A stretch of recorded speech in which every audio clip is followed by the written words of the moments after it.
Le partenaire privé est tenu de livrer les ouvrages à une date déterminée. C'est ce qu'on appelle usuellement la date contractuelle de mise à disposition.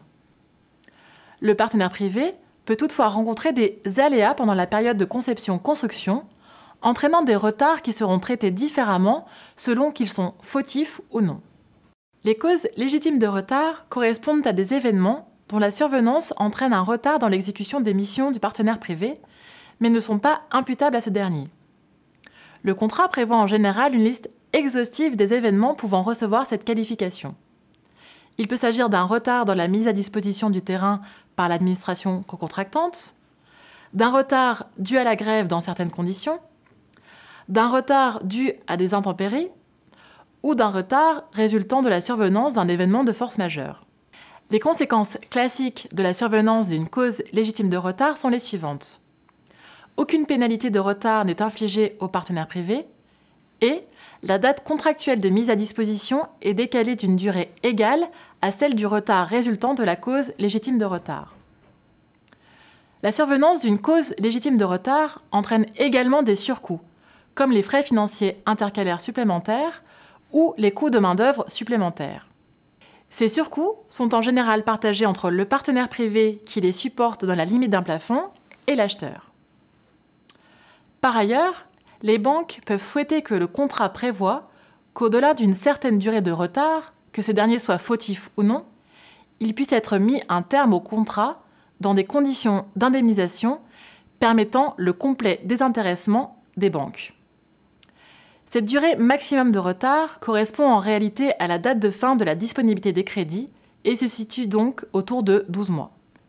Tous les autres retards non qualifiables de cause légitime de retard sont considérés comme des retards fautifs. Dans ce cas, le partenaire privé assume l'intégralité des conséquences découlant de tels retards. En premier lieu, il se voit infliger des pénalités de retard. Pour des raisons liées à la bancabilité du projet, ces pénalités sont plafonnées.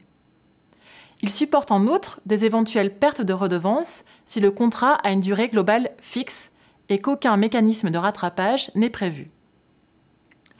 Enfin, au-delà d'un certain retard fautif, il encourt la résiliation pour faute, dont les modalités d'indemnisation lui sont défavorables.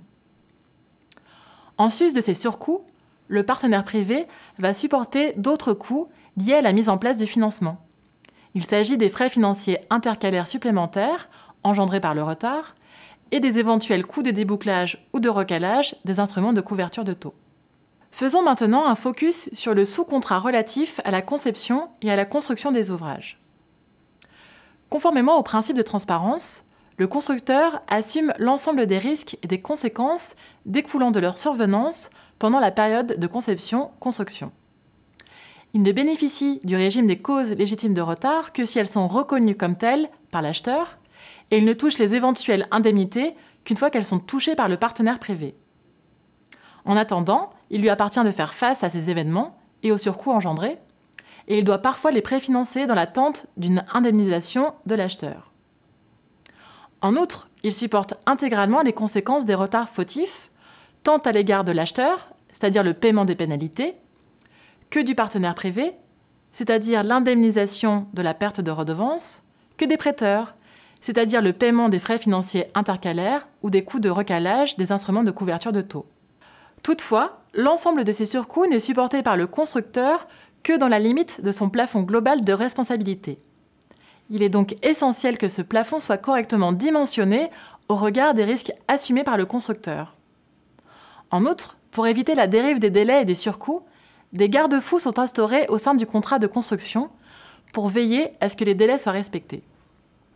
Tout d'abord, le retard conduisant à une résiliation du contrat de construction pour faute est plus court que celui prévu dans le marché de partenariat. C'est un coussin de sécurité permettant à la SPV de se débarrasser de son co-contractant défaillant et d'éviter la déchéance. Ensuite, il y a l'intervention du conseiller technique des prêteurs.